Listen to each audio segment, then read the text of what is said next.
루카가 전한 거룩한 복음입니다. 주님 영광 받으소서. 예수님께서 군중에게 말씀을 하고 계실 때에 군중 속에서 어떤 여자가 목소리를 높여 선생님을 배웠던 모태와 선생님께 젖을 먹인 가슴은 행복합니다 하고 예수님께 말하였다. 그러자 예수님께서 이르셨다. 하나님의 말씀을 듣고 지키는 이들이 오히려 행복하다. 주님의 말씀입니다. 그리스도님 찬양합니다.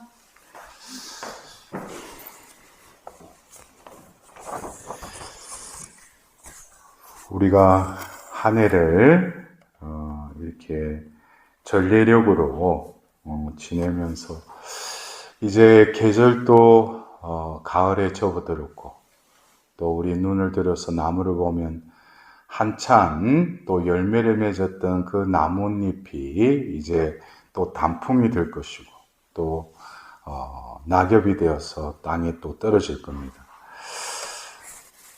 1년이라는 이 시간을 통해서 우리는 어쩌면 예수님을 보내시는 그 대림 시기, 기다리는 시기로부터 해서 또 그리스도 왕 대축일을 또 마지막 주일로 지내며 또 다른 기다림에 서로 한 해를 마무리하죠. 우리는 기다리는 삶입니다. 왜냐하면 우리 그리스도인에게 있어서는 종말론적인 삶을 살아가기 때문이죠. 여러분들은 어떤 누구를 기다리고 있습니까? 그래서 우리 이 교회에서는 이 전례력에 맞춰서 이제 다가오는 이 전례력의 마지막 때를 또 준비하는 의미에서 이제 독서나 복음의 말씀도 어떤 종말론적인 차원에서 우리가 다시금 우리 삶을 되돌아보도록 우리를 이끌어 주십니다. 우리가 오늘 예언서 중에 그 유배 이후에 그 예언자 중에 한 분인 그 요엘 예언서의 말씀을 듣노라면 왠지 모르게 마음이 좀 무거워지기도 하죠. 어떻게 보면은 이 시대에 구약에 이 예언자가 이 말씀을 선포했을 때 또 이 말씀을 읽었던 이들 또 이 말씀이 선포되고 나서 이 말씀이 어떻게 이루어질까 하면서 또 그들도 이 말씀이 이루어질 것을 기다렸을 것입니다. 그러나 과연 이 말씀이 그 시대에는 이것이 그 말씀이었구나라고 받아들일 수도 있었고 어떻게 보면 이 수확철이 무르익었다. 그러니까 이제 수확철이 되면 이제 그 낫을 들고 이제 수확을 할 거 아니에요. 그러나 이 구약의 이 예언서의 말씀은 그 구약이라는 그 시대에서 끝나는 게 아니죠. 그리고 그 말씀을 그 동시대에 들었던 이들도 이 말씀이 자기에게 와닿을 때 우리가 며칠 전에도 요나 예언서의 그 말씀처럼 니네웨 사람들이 죄를 뒤집어쓰고 베옷을 입고 회개했다면 하나님께서 또 기회를 주시는 복음의 말씀이었을 것이고 이 말씀을 듣고도 회개하지 않고 그렇게 살았다면 그 말씀이 어떻게 보면 그 말씀대로 이루어지겠죠. 예. 그러나 우리가 이 구약의 이 예언서의 말씀은 거기 끝이 아니었다는 거죠. 어떻게 보면은 구약에 암흑기라고 할 수 있는 그 400여 년의 시간이 지나고 나서 하나님께서는 또 다른 시대를 여시죠. 당신의 그 아들 예수님을 이 땅에 보내십니다. 그래서 우리가 어떤 때는 이 종말이라는 것을 자기가 지금 있는 시점에서 그래서 이를테면 우리가 요엘 예언서의 이 말씀을 들으면서도 지금 우리 현세도 어떻게 돼요? 지금 유럽과 이스라엘에서도 지금 전쟁이 이미 일어나고 있지 않습니까? 그리고 세상에 어떤 암흑이 극에 달한 그런 상황들을 우리는 뉴스를 통해서 얼마나 많이 접합니까? 그래서 뭐 심지어는 뭐 이제 마지막 때다, 끝났구나. 근데 어떻게 보면은 이 말씀이 선포되고 나서 하느님께서는 누구도, 그러나 하나님께서는 또 예언서를 통해서 이를테면 이사야서 7장 14절에 처녀가 잉태하여 아들을 낳을 것이다 라는 말씀을 했지만은 그 말씀이 이루어지리라고 그걸 희망했던 이들은 극히 일부분이었겠죠. 그러나 하느님은 그 많은 어떤 그 징벌에 대한, 종말에 대한 말씀도 예언자들을 통해서 선포하게 하셨지만은 당신만이 하실 수 있는 또 다른 그 하나님의 섭리를 다 박아 놓으셨다는 것이죠.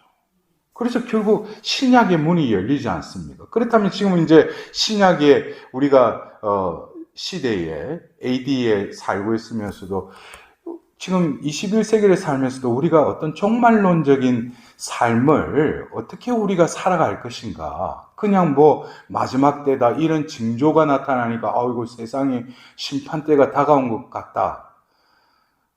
어떻게 보면 하나님의 아버지의 때는 분명히 다가올 겁니다. 예수님이 재림하실 거예요. 그러나 베드로 전서의 말씀처럼 하나님께서는 한 사람이라도 구원하기 위해서 기다리신다는 것이죠.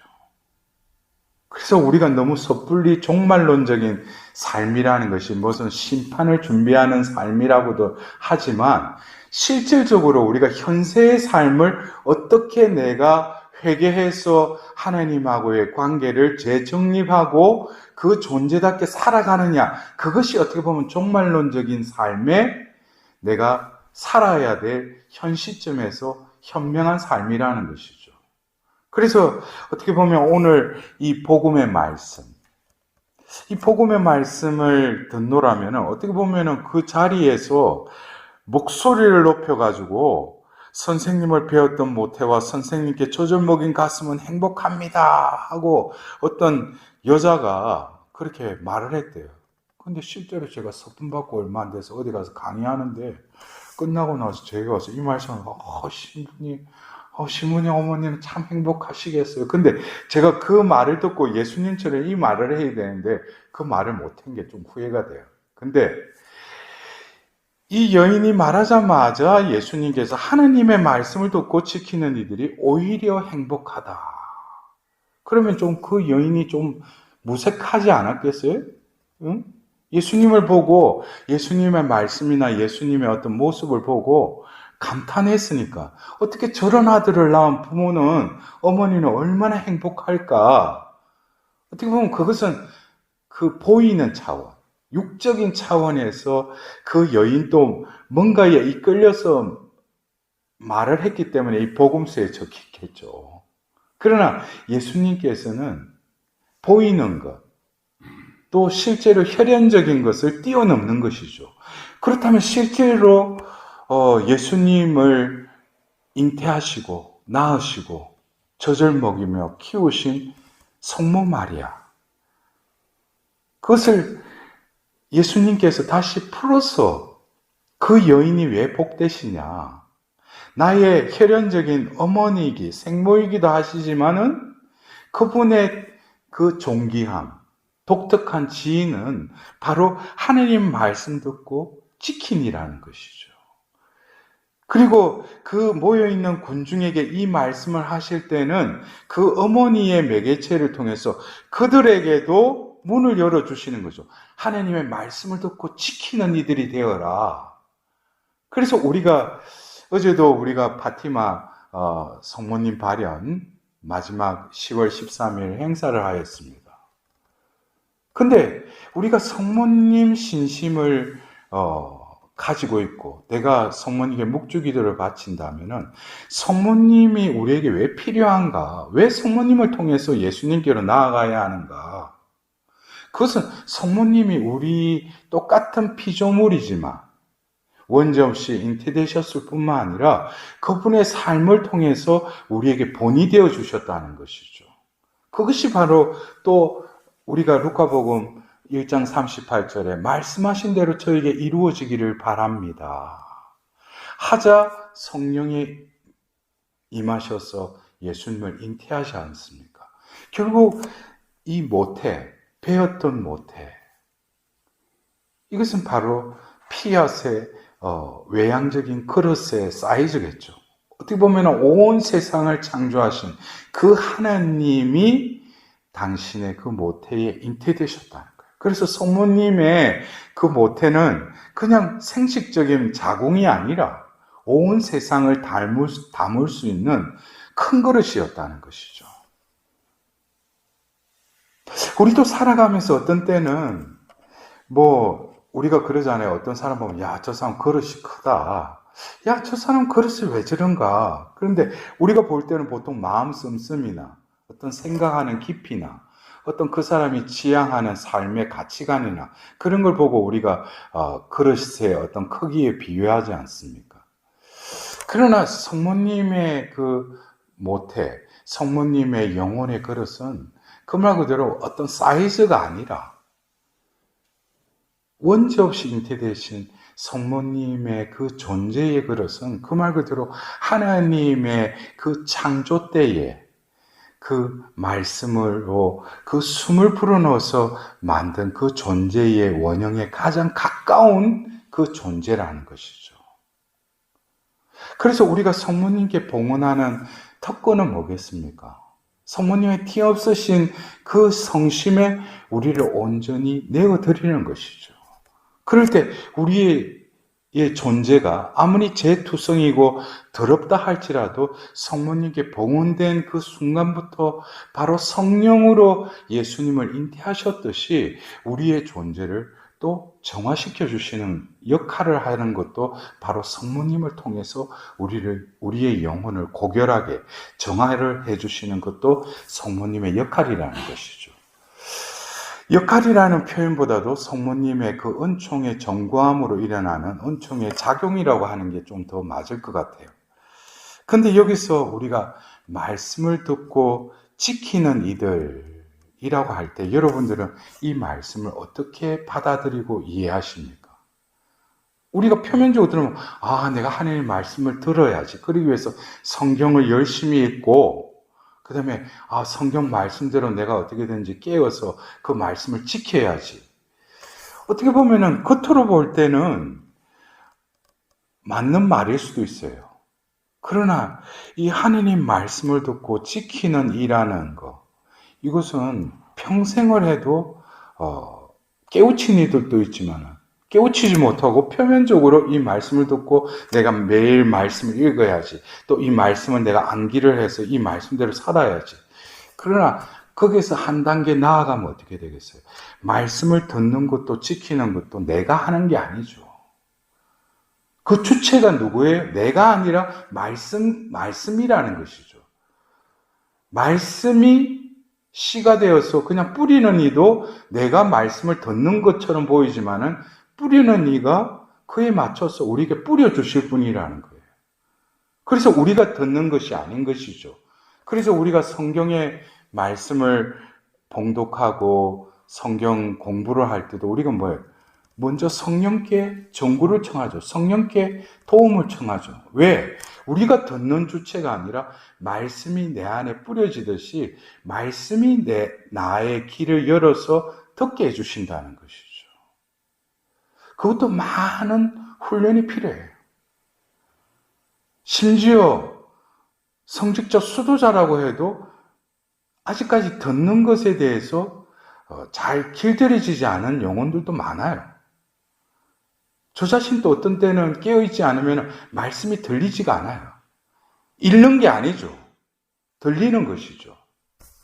그래서 우리가 말씀을 듣는다라는 것은 성모님의 어떤 피앗의 그 삶의 자세에 있어서 출발점이자 결국 성모님은 그 듣는 자세가 어떤 말씀을 읽을 때만 듣는 것이 아니라 매 순간 어떤 상황 속에서도 그 말씀을 들으려고 하셨어요. 그것을 우리는 성경에서도 여러 장면에서 그걸 볼 수가 있죠. 마태복음에 나오는 예수님을 낳으시고 나서 목자들이 와서 그 말씀을 할 때 모두들 놀랐다고 그랬어요. 그러나 성모님은 이 모든 것을 곰곰이 생각하고 간직하셨다고 그랬어요. 그러니까 성모님은 어떤 상황 속에서 외형적으로 드러나는 것에 감정이 그냥 동요해서 금방 기쁘고 슬프고 이런 게 아니라 그 순간순간에 하나님 말씀이 나에게 뿌려지고 그 말씀을 들으려고 하셨기 때문에 즉각적으로 감정의 이입이나 행동으로 옮기지 않으셨다는 것이죠. 이것이 어떻게 보면 말씀이 내 안에 잉태되는 그것을 늘 준비하고 있는 그 충실한 종으로서의 그 모습을 우리는 말씀을 통해서 성모님을 만날 수가 있어요. 그래서 우리가 어떤 때는 이 묵주 기도 성월에 묵주의 그 신비 역시 우리가 묵주 기도를 바친다 그러는데 제가 지난 그 사도들의 모후 월모임 때도 묵주 신비와 나의 삶이라는 그 주제로 제가 강의를 할 때도 묵주 기도는 바치는 건 줄 알았어요. 근데 어떻게 보면 세월이 지나면서 내가 묵주 기도를 바치면서 그 신비가 나의 삶이 되었다는 것이죠. 그래서 어떤 그 신비마다 내가 바친 무엇을 얻기 위해서, 뭘 구하기 위해서 바친 그 묵주 기도였지만 내 삶이 묵주의 신비로 하나님께서 통찰케 해주시고 그것을 또 풀이해 주시는 그것을 제가 나눈 적이 있어요. 그래서 우리는 묵주 기도도 역시 뭡니까? 들음의 자세가 필요하다는 것이죠. 그리고 더불어서 지키는 이들, 이 지킨다는 것이 이 주체도 결국 뭐겠어요? 내가 아니죠. 말씀을 들었으면은 내 안에 육화된 그 말씀이 힘이 히브리서 4장 12절의 말씀처럼 쌍날 칼보다도 더 날카롭고 힘있는 그 생명의 말씀이 나를 변화시키는 것이죠. 그리고 나를 그 말씀으로 이루도록 나를 움직이시는 것도 바로 생명의 말씀이 나를 움직이신다는 것이죠. 그래서 듣는 것뿐만 아니라 지키는 것도 내가 지키는 주체가 아니라 생명의 말씀이 지키도록 나를 움직이시는 것이죠. 그러기 위해서는 우리가 지키려면 어떻게 되겠어요? 나의 의지가 아니라 신의 의지로 나의 의지를 완전히 포기하고 순종의 의지로 내가 변화되어야 되겠죠. 내 뜻과 내 생각대로 움직이는 의지가 아니라 하나님 말씀이 내 안에 임하시고 하나님 말씀이 머무른다면 그 말씀의 힘이 이끌리는 대로 내 의지가 길들여지도록 늘 나의 생각과 뜻을 포기하고 죽이고 버리는 그러한 내 훈련을 통해서 비로소 말씀이 나를 이끌어 가게끔 그렇게 될 때 이것이 어떤 말씀을 듣고 지키는 그런 이가 되는 것이죠. 그런 면에 있어서는 성모님의 그 삶에 있어서 성모님이 공생애 중에도 예수님이 미쳤다는 소리 듣고 또 그 예수님 계신 곳으로 또 발길을 올리죠. 돌립니다. 다른 어머니 같으면 그런 소리 들으면 나오라고 그래가 땡기고 그래가지고 그거 하지 말라고 이럴 건데 그거 자체도 다 받아들이시죠. 심지어 예수님이 부당한 재판과 어떤 그 순환의 길로 갈 때 성모님은 그냥 묵묵히 아들 예수님의 길을 따라갑니다. 그리고 십자가 곁에서 예수님과 온전히 그 순환에 합하시죠. 이것은 어떻게 보면은 말씀을 듣고 지키는 데 있어서는 나가 존재한다면 그 나는 뭐겠어요? 걸림돌인 것이죠. 나가 없어져야지 말씀이 들려서 내 안에 잉태되고 젖을 먹인다는 것은 결국 뭐겠어요? 또 다른 생명체를 키우는 것이죠. 이거는 물결이 어떻게 보면 정체된 것이 아니라 흘러가는 것이죠. 그래서 어떻게 보면 성모님의 삶은 말씀을 듣고 지키는 그 삶을 우리에게 모범으로 우리에게 온전히 드러내신 것이죠. 그리고 바로 그 세나클에서 예수님이 성천하시고 기도하던 중에 성령 강림이 일어났을 때 성모님의 그 성령의 정배로서의 또 다른 젖을 말씀의 그 언약이 이루어질 수 있도록 그 제자들에게 말씀을 또 흘러보내시죠. 그래서 우리는 어떻게 보면은 내가 성모님의 신심이 있다고 하는 자들은 결국 오늘 예수님이 말씀하신 것처럼 말씀을 듣고 지키는 일이라는 것이죠. 그것을 성모님은 우리에게 바라시는 겁니다. 어떤 메시지를 읽을 때도 왜 이런 말씀을 하실까? 어디로부터 뿌리가 있는가? 그걸 보면은 성모님께서는 하나님 말씀이 이루어진다는 것이죠. 너희들도 어떻게 보면 현세에서 여러 가지 징조가 일어나고 어떤 상황들이 전개되더라도 중요한 것은 말씀이 이루어지는 그 속에서 내가 피아세 자녀로 살아가는 그것을 성모님은 원하신다는 것이죠. 그러기 위해서는 우리가 시대의 징표 가운데 무엇보다도 그 안에 담겨진 하나님의 뜻을 분별할 수 있도록, 그러려면 진정으로 우리의 삶이 늘 말씀을 듣고 지키는 자로서의 그 삶을 우리가 지향하고 또 그러한 삶을 살아갈 수 있도록 우리가 성모님께 특별히 전구를 청할 때 성모님 아주 기뻐하시죠. 왜? 그걸 너희들에게 원한다고. 그래서 오늘 이 복음을 통해서도 오히려 행복하다. 오늘 예수님께서는 어머니뿐만 아니라 거기에 모여있는 모든 이들을 구원의 길로 초대하십니다. 우리들도 오늘 이 교회에서 오늘 이 미사를 통해서 우리에게 열려진 그 구원의 문으로 나아갈 수 있도록 오늘 또 이 미사를 통해서 하나님